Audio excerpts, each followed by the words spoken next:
ചർച്ചയെന്നല്ല, ഒരു ചർച്ചയിലും സത്യവിരുദ്ധമായ ഒരു വാക്ക് എന്റെ വായിന്ന് വരില്ല. എത്ര അടിച്ചാലും എന്റെ വായിന്നൊരു ചെറ്റ വർത്താനം വരില്ല. പത്രവാർത്തകളിൽ യാഥാർത്ഥ്യം ഉണ്ടാകണമെന്ന് ദേശാഭിമാനി പത്രം വായിക്കുന്ന അങ്ങ് അത് പറയുന്നുവെങ്കിൽ അതൊരു വലിയ തമാശയാണ് എന്നും കൂടി അങ്ങയോട് പറഞ്ഞു. ഇ ഡി റെയ്ഡ് ചെയ്യുന്ന സമയത്ത് സമൻസ് അയച്ചിട്ടാണോ ഇ ഡി റെയ്ഡ് ചെയ്യാൻ വരിക? അല്ലല്ലോ. ആ സമയത്ത് ഇവിടെ പാർട്ടി പ്രവർത്തകർ ചെയ്ത ശൈലി എന്തായിരുന്നു? ശ്രീമതി വീണ എന്ത് സേവനമാണ് CMRL കൊടുത്തത് എന്നുള്ളതാണല്ലോ. എക്സാലോജിക് എന്ന് പറയുന്ന അവരുടെ IT സൊല്യൂഷൻസ് കമ്പനി എന്ത് സേവനമാണ് 2.72 കോടി രൂപ കൈപ്പറ്റിയപ്പോൾ മാസത്തിൽ ഇന്ന ഘടുക്കളായി അവരുടെ പേഴ്സണൽ അക്കൗണ്ടിലേക്കും പിന്നെ അവരുടെ കമ്പനി അക്കൗണ്ടിലേക്കുമായി വന്നുകൊണ്ടിരുന്ന ആ പൈസയ്ക്ക് പകരമായി ചെയ്തു കൊടുത്ത സേവനം എന്നതിന് തല പുകഞ്ഞാലോചിച്ചിട്ടും പുകയാതെ ആലോചിച്ചിട്ടും പാർട്ടി കൂടിയിരുന്ന് ആലോചിച്ചിട്ടും ശ്രീ പിണറായി വിജയൻ സഭയിൽ വിശദീകരിച്ചിട്ടും ഫേസ്ബുക്കിൽ വിശദീകരിച്ചിട്ടും താങ്കൾ ഉൾക്കൊള്ളുന്ന പ്രതിനിധികൾ ചാനൽ ചർച്ചകളിൽ വിശദീകരിച്ചിട്ടും നമുക്ക് ഉത്തരം കിട്ടിയിട്ടില്ല. നിനക്ക് അതിനെപ്പറ്റി വിവരമില്ലാത്തതുകൊണ്ടാണ് നീ ഇങ്ങനെയൊക്കെ പറയണത്. കൃത്യമായ ഉത്തരവുണ്ട്. ഒരു കരാർ അടിസ്ഥാനത്തിൽ 2 കമ്പനികൾ ഒരു സേവന കരാറിൽ ഏർപ്പെട്ടു. കരാറുണ്ടാക്കിയ കമ്പനി പറയുന്നു ഞങ്ങൾക്ക് സേവനം കിട്ടി. അവർ അത് സത്യവാങ്മൂല സഹിതം ഇൻകം ടാക്സ് ഡിപ്പാർട്ട്മെന്റ് സെറ്റിൽമെന്റ് ബോർഡിൽ ഹാജരാക്കിയിട്ടുണ്ട്. എന്തടിസ്ഥാനത്തിലാണ് ആ സത്യവാങ്മൂലം തള്ളിക്കളഞ്ഞത്? ഇല്ല, അത് കേന്ദ്ര സർക്കാരിന്റെ രാഷ്ട്രീയ വിരുദ്ധമാണ് പറയുന്നത്. ഞാനത് ഗണ്ണിക്കാം. ഞാൻ വസ്തുതാ വിരുദ്ധമായിട്ടൊന്നും പറയത്തില്ല. നിങ്ങളെ ഒരു കാര്യം മനസ്സിലാക്കിയോ, ചർച്ചയ്ക്ക് വന്നാൽ അത് പറയാനുള്ള ആർജവത്തോടാണ് വന്നിരിക്കുന്നത്. നമ്മൾ തമ്മിൽ കുറെ നാളായല്ലോ തുടങ്ങിയിട്ട്. പക്ഷെ അതിലല്ലോ നമ്മൾ സംസാരിച്ചത്. ഉരുളക്കുപ്പേരി കോളേജിൽ നിന്ന് ഡിഗ്രി എടുത്ത് വന്നിരിക്കുകയാണ് ഒരു തർക്കക്കാരൻ. ഈ ചർച്ചയെന്നല്ല, ഒരു ചർച്ചയിലും സത്യവിരുദ്ധമായ ഒരു വാക്ക് എന്റെ വായിന്ന് വരില്ല. അയ്യോ, പച്ചവെള്ളം ചവച്ചു കുടിക്കണ പഞ്ചപാവം. അല്ല, ഞാൻ താങ്കൾ അസത്യം വിളിച്ചു പറയുന്ന ഒരു അവാസ്തവ നിലപാട് എപ്പോഴും എടുക്കുന്ന ആളെന്ന് ആക്ഷേപിച്ചിട്ടൊന്നുമില്ല. അങ്ങനെ എടുക്കരുത്. ടെക്നിക്കലായി പറയുന്നതിനടുത്ത് ചില പ്രശ്നങ്ങളുണ്ട്. താങ്കൾ ഈ പറയുന്ന സത്യവാങ്മൂലമൊന്നും അങ്ങനെയല്ല. നിങ്ങളൊരു ടെക്നിക്കലും പറയണ്ട, ഞാൻ തെളിവ് പറയാം. നീ ഏതായാലും പറയും. ശശിധരൻ കർത്ത അദ്ദേഹത്തിന്റെ അഫിഡവിറ്റ് ഇൻകം സെറ്റിൽമെന്റ് ബോർഡിൽ കൊടുത്തത് നിങ്ങൾ അറിഞ്ഞിട്ടുണ്ടോ? അഫിഡവിറ്റിൽ ഈ കരാർ പ്രകാരം ഞങ്ങൾക്ക് സേവനം കിട്ടി എന്ന കാര്യം വ്യക്തമാക്കിയിട്ടുണ്ടോ?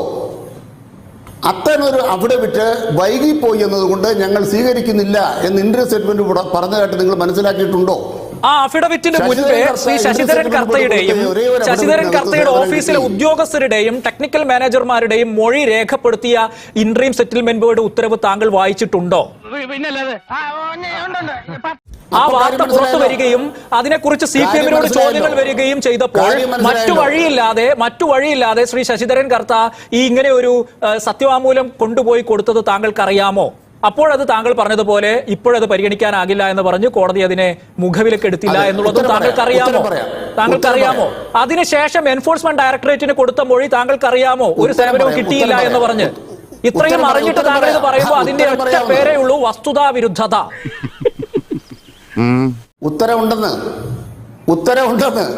ഉത്തരവില്ലാഞ്ഞിട്ടാണോ? മലയാള മനോരമയുടെ മുതലാളിയാണോ, മനോരമയിലെ ജോലിക്കാരാണോ മനോരമയെ ഒരു സ്ഥാപനത്തിൽ പ്രതിനിധീകരിക്കുന്നത്, ഒരു കോടതി പ്രതിനിധീകരിക്കുന്നത്? ഞാൻ ചോദിച്ചതിന് മറുപടി കിട്ടിയില്ല. നിങ്ങൾ കമ്പനി നിയമം മനസ്സിലാക്കിയിട്ടുണ്ടോ? അത് പ്രകാരം ആ കമ്പനിയെ ഇൻട്രീം സെറ്റിൽമെന്റ് ബോർഡിൽ പ്രതിനിധീകരിക്കാൻ അവകാശപ്പെട്ട ആളാരാണ്? ശശിധരൻ കർത്തയാണ്. ഇൻട്രീം സെറ്റിൽമെന്റ് ബോർഡിന്റെ ഉത്തരവ് താങ്കൾ വായിച്ചിട്ടില്ല എന്ന് എനിക്ക് മനസ്സിലായി. അത് നിങ്ങൾക്കറിയില്ല. ആ ജോലിക്കാരെ ഇൻകം ടാക്സ് ഡിപ്പാർട്ട്മെന്റുകാരെ പീഡിപ്പിച്ച് എന്തെങ്കിലും എഴുതിയുണ്ടാക്കിയാൽ കമ്പനിയുടെ ഉടമ പറയുന്ന മറ്റൊന്നാണ്. ഇനി ഞാൻ അതുമായി ബന്ധപ്പെട്ട് ചോദിക്കുക, നിങ്ങളിപ്പോ വിശുദ്ധമായ ഒരു ഞാനൊരു വാദത്തിന് താങ്കൾക്ക് സംസാരിക്കാനുള്ള ഒരു വാദത്തിന് ഞാനങ്ങ് സമ്മതിച്ചു തന്നിട്ട് ഞാനൊരു കാര്യം ചോദിച്ചോട്ടെ. 2017 എൻട്രീം സെറ്റിൽമെന്റ് ബോർഡും 18 സത്യവാങ്മൂലവും കഴിഞ്ഞ് 2024 സാക്ഷാൽ ശശിധരൻ കർത്ത എൻഫോഴ്സ്മെന്റ് ഡയറക്ടറേറ്റിന് മുമ്പിൽ കൊടുത്ത മൊഴിയുണ്ട്. സമ്മതിക്കോ? ഒരിക്കലും ഇല്ലടാ. 2 ഉത്തരവുണ്ട്. ഒരു ഉത്തരം എന്ന് പറയുന്നത് ആ ഇൻട്രീം സെറ്റിൽമെന്റ് ബോർഡിൽ ഒരു 172 കോടിയുണ്ട്. ആ കോടി കൊണ്ടുപോയതിൽ മാധ്യമങ്ങളുണ്ട്.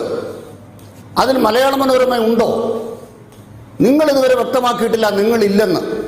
ഈ രാജ്യത്ത് നിലനിൽക്കുന്ന ഒരു സംവിധാനത്തിൽ താങ്കൾക്ക് എന്തെങ്കിലും സംശയം ഉണ്ടെങ്കിൽ നിയമ നടപടി സ്വീകരിക്കാമല്ലോ. അതിനകത്ത് ഒരു PV ഉണ്ട്, ഇൻട്രീം സെറ്റിൽമെന്റ് ബോർഡിന്റെ ഉത്തരവിൽ. അതിനകത്ത് OC ഉണ്ട്, അതിനകത്ത് PK ഉണ്ട്, അതിനകത്ത് കേരള രാഷ്ട്രീയത്തിലെ പല നേതാക്കളുടെയും ചുരുക്കപ്പേരുകളുണ്ട്. അവരൊക്കെ പറഞ്ഞിട്ടുണ്ട് തെരഞ്ഞെടുപ്പ് ഫണ്ട് പോലെ പല ഫണ്ടുകളും CMRL നിന്ന് കിട്ടിയിട്ടുണ്ട്. പക്ഷെ PV മാത്രം സമ്മതിച്ചിട്ടില്ല. PV പറയുന്നു ആ PV ഞാനല്ല എന്ന്. അപ്പൊ ഈ ഇരിക്കുന്ന നീ ഞാനില്ലേ അത് ഞാനല്ല. പിന്നെ കേരളത്തിൽ വേറെ ഏത് PV ആണുള്ളത് പിണറായി വിജയൻ അല്ലാതെ? അംഗീകരിക്കോ? ഒരു കാര്യം നിങ്ങൾ ദയവായി മനസ്സിലാക്കണം. നിങ്ങൾ ചർച്ചയ്ക്ക് വിളിച്ചാൽ ഞാൻ പറയുന്ന അത് കേൾക്കാൻ തയ്യാറാകണം. അല്ലാണ്ട് മുതലാളിമാർ എഴുതിത്തരുന്നത് എന്റെ നേരെ ഇങ്ങോട്ട് ചൊരിഞ്ഞോണ്ടിരിക്കരുത്. താങ്കൾ എഴുതിക്കൊണ്ടെന്ന് വായിച്ച പോലെ ഞാൻ ഏതായാലും സംസാരിക്കുന്നില്ല. ഞാൻ എന്റെ ബോധ്യങ്ങളും വസ്തുതകളും തിരിച്ചു ചോദിക്കുകയാണ്. അപ്പൊ ആക്ഷേപിക്കുക എന്നുള്ളതാണ് താങ്കളുടെ ശൈലി. ആക്ഷേപിച്ചോളൂ. അതെ അതെ അതെ അതെ ആക്ഷേപിക്കുമല്ലോ. ഞങ്ങളെ പിന്നെ ഞങ്ങളെ നിങ്ങൾ അതാണ്. അപ്പൊ ആക്ഷേപിക്കുമ്പോൾ അതിന് മറുപടിയും വരും. താങ്കൾ ചർച്ചയ്ക്ക് വിളിച്ചിട്ട് തന്നെയാണ് വന്നത്. അതിഥി തന്നെയാണ്. ഞാൻ ആ ബഹുമാനത്തോടു കൂടി തന്നെയാണ് തിരിച്ചു മറുപടി പറയുന്നത്. ആക്ഷേപം കേട്ടോണ്ടിരിക്കേണ്ട കാര്യമില്ലല്ലോ. ആക്ഷേപത്തിന് മറുപടി പറയും. അതിങ്ങനെ ഞാൻ 7 മിനിറ്റ് താങ്കളുടെ ആക്ഷേപവും പല ആരോപണങ്ങളും ഞാൻ കേട്ടുകൊണ്ടിരുന്നു. അതെന്താ അറിയോ? താങ്കൾ ഒരു അതിഥിയാണ്, പറഞ്ഞോട്ടെ, താങ്കൾക്ക് അതിനുള്ള സ്വാതന്ത്ര്യമുണ്ട്. ഈ ഫോറം അതിനുള്ളതാണെന്ന് വിചാരിച്ചിട്ട്. പക്ഷേ താങ്കൾ ചോദിക്കുന്ന ഒരൊറ്റ ചോദ്യത്തിന് സ്പെസിഫിക് ആയ മറുപടി ഇല്ല. താങ്കൾക്ക് പറയേണ്ടത് ആക്ഷേപങ്ങളായി നിരത്തുകയാണ്. ആക്ഷേപമാണെന്ന് താങ്കൾ സമ്മതിക്കുകയും ചെയ്തു. അപ്പൊ പിന്നെ അത് കേട്ടോണ്ടിരിക്കണ്ടല്ലോ. തിരിച്ച് നമ്മൾ പറയും. അത്രേ ഉള്ളൂ. അജണ്ടയുണ്ട്. ഒരു അജണ്ടയും ഇല്ല. ആ സേവനം എന്താന്ന് പറയോ? ഈ അജണ്ടയും ഇല്ല, ചോദ്യവും ഇല്ല, ഈ പരിപാടി. ആ സേവനം എന്താന്ന് പറഞ്ഞാൽ CPM-ന് ബോധ്യപ്പെട്ട ആ സേവനം എന്താന്ന് പറഞ്ഞാൽ ഈ ചർച്ച ഇപ്പൊ നിർത്താം. രണ്ടുപേരോടും ക്ഷമ ചോദിക്കാം. ആ സേവനം എന്താന്ന് പറയോ? ഈ ചർച്ച ഇപ്പൊ നിർത്താം. സേവനത്തിന്റെ വളരെ കൃത്യമായ വ്യക്തമായ വിവരങ്ങൾ ഇവിടെ വെക്കണം. എന്താണ് സേവനം എന്ന്. അല്ലാതെ കൊടുത്തു എന്ന് അവര് അന്ന് പറഞ്ഞു എന്നുള്ള മറുപടി പറ്റില്ല. അപ്പൊ വേലൊന്നും പറയണത് ഞാൻ നിയമത്തിന് മുമ്പിൽ കീഴടങ്ങണം എന്നാണോ? ശരി. ഇടതുപക്ഷത്തിൻ്റെ പ്രതിനിധി പൂർണ്ണമായിട്ടും മനോരമ ചാനലിനെതിരെയും ഇതിനുമായി ബന്ധപ്പെട്ട ഈ കേസുമായി ബന്ധപ്പെട്ട പത്രവാർത്തകൾക്കെതിരുമാണല്ലോ ഉന്നയിച്ചത്. അപ്പോൾ പത്രവാർത്തകൾ യാഥാർത്ഥ്യമുണ്ടാകണമെന്ന് ദേശാഭിമാനി പത്രം വായിക്കുന്ന അങ്ങ് അത് പറയുന്നുവെങ്കിൽ അതൊരു വലിയ തമാശയാണ് എന്നും കൂടി അങ്ങയോട് പറയട്ടെ. ഒരു കമ്പനിയുടെ യഥാർത്ഥ പ്രവർത്തനം തെളിയിക്കുന്നത് പാർട്ടി സെക്രട്ടറി പറയുന്ന വാക്കുകളല്ല, പാർട്ടിയുടെ നേതാവ് പറയുന്ന വാക്കുകളല്ല. അതിൻ്റെ കമ്പനിയുടെ റെക്കോർഡ്സ് ആണ്. എഗ്രിമെൻ്റ് അടങ്ങുന്ന, ഇൻവോയ്സ് അടങ്ങുന്ന, ലെഡ്ജർ അടങ്ങുന്ന, ബാങ്ക് ട്രയൽ അടങ്ങുന്ന, ബോർഡ് മിനിറ്റ്സ് അടങ്ങുന്ന, ഇൻകം ടാക്സ് റെക്കോർഡ്സ് അടങ്ങുന്ന, GST റെക്കോർഡ്സ് അടങ്ങുന്ന, ആനുവൽ ഫിനാൻഷ്യൽ സ്റ്റേറ്റ്മെൻറ്റ്സ് അടങ്ങുന്ന, അങ്ങനെ സർവീസ് ഡെലിവറബിൾസ് അടങ്ങുന്ന ഒരു കൃത്യമായിട്ടുള്ള റെക്കോർഡ്സ് കമ്പനി കീപ്പ് ചെയ്ത് പോകില്ല. യഥാർത്ഥ കമ്പനി ആ കാര്യങ്ങളൊക്കെ പരിശോധിച്ചതിന് ശേഷം തന്നെയല്ലേ ഒരു ഇൻവെസ്റ്റിഗേഷൻ ഏജൻസി ഈ കാര്യം പറയുന്നത്. ആ സമയത്ത് ഒരു ബ്ലാങ്കറ്റ് സർട്ടിഫിക്കറ്റ് ഓഫ് ഇന്നസെൻസ് കൊടുക്കാൻ ഈ പാർട്ടി ആരാണ്? ഈ പാർട്ടി എന്താണ് അങ്ങനെ ഒരു വാല്യൂ ക്രിയേറ്റ് ചെയ്യാൻ ശ്രമിക്കുന്നത്? ജനങ്ങൾ സമ്പൂർണ്ണ സാക്ഷരത നേടിയതാണ് നമുക്കടിയായത്. CPM ഒരാളെ നിരപരാധിയാണ് എന്ന് പ്രഖ്യാപിക്കാൻ കോടതിയുടെ അധികാരം CPM-നുണ്ടോ? അന്വേഷണം തെറ്റാണെന്ന് പറയണമെന്നുണ്ടെങ്കിൽ രേഖകൾക്ക് അടിസ്ഥാനത്തിൽ അത് കോടതിയിൽ തെളിയിക്കണം. പാർട്ടി ഓഫീസിലല്ല തെളിയിക്കേണ്ടത്. അത് കാര്യം നിങ്ങൾ മനസ്സിലാക്കണം. ഇവിടെ പ്രധാന കാര്യം മറക്കരുത്. എന്താണ് SFIO എന്നത് ഒരു പൊളിറ്റിക്കൽ കമ്മിറ്റി അല്ലല്ലോ. SFIOക്ക് ഈ അന്വേഷണം അതെന്ന് പറഞ്ഞാൽ കമ്പനീസ് ആക്ടിന്റെ ഫ്രെയിംവർക്കിന്റെ ഭാഗമായിട്ടുള്ള ഒരു അന്വേഷണ ഏജൻസി അന്വേഷണത്തിന്റെ കൃത്യമായ അന്വേഷണ റിപ്പോർട്ട് പ്രകാരം ആ സെൻട്രൽ ഗവൺമെന്റ് അന്വേഷണത്തെ ഏൽപ്പിക്കുന്നു, സർക്കാർ ഏൽപ്പിക്കുന്നു. SFIO രാഷ്ട്രീയ പ്രതികാരമാണ് വിളിക്കുന്നതെന്ന് പറയുകയാണെങ്കിൽ ഞാൻ ചോദിക്കട്ടെ, SFIO അടക്കം ചോദിച്ച ആ 134ഓളം വരുന്ന രേഖകൾ, ആ രേഖകൾ കൃത്യമായി ചോദിക്കുന്നതിന്റെ അടിസ്ഥാനത്തിൽ എന്തായിരുന്നു? ആ രേഖകൾ ഇവർക്ക് യഥാവിധി കൊടുക്കാമായിരുന്നില്ലേ? എന്നോടൊന്നും ചോദിക്കരുത്, എനിക്കൊന്നും അറിയില്ല. CMRLന്റെയും EDയുടെയും നടപടിക്കെതിരെ ഇവർ കോടതിയിൽ സമീപിച്ചല്ലോ. 2026 ജൂൺ 5 കേരള ഹൈക്കോടതി എന്താ പറഞ്ഞ അന്വേഷണം തുടരാൻ അനുവദിച്ചില്ലേ? സെക്ഷൻ 50 PMLA സമൻസ് സംബന്ധിച്ച് CMRL ചലഞ്ച് കോടതി തള്ളിപ്പോയില്ലേ? ഹൈക്കോടതി ഓർഡറിനേക്കാൾ വലിയ അതോറിറ്റി CPM-ന്റെ പ്രസ് കോൺഫറൻസിന് കൊടുക്കണം എന്ന് റാഷിദ് വാദിക്കുന്നുണ്ടോ? എന്ന് വെച്ചാൽ എനിക്ക് അതിനുള്ള അർഹതയില്ലെന്നല്ലേ? ഇല്ല.